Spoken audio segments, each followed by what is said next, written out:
sahabat traveling. Kali ini kita akan berkunjung ke salah satu objek wisata alam pedesaan di Lombok Timur, yaitu Bukit Selong. Objek ini terletak di Desa Sembalun Lawang, Kecamatan Sembalun, Kabupaten Lombok Timur, Provinsi Nusa Tenggara Barat. Menyajikan view pedesaan Sembalun dengan hamparan lahan pertanian pada bagian utara dan selatannya.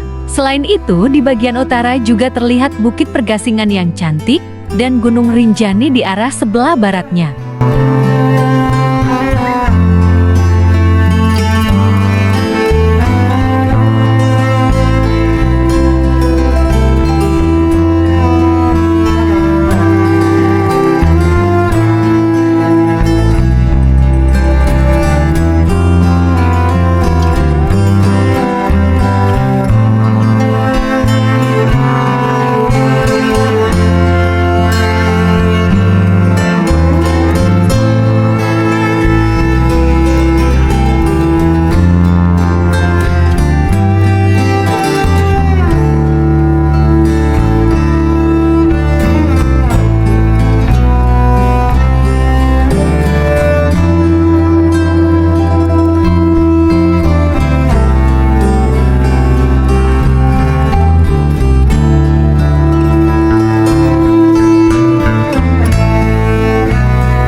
Sampai jumpa di perjalanan jelajah Lombok berikutnya.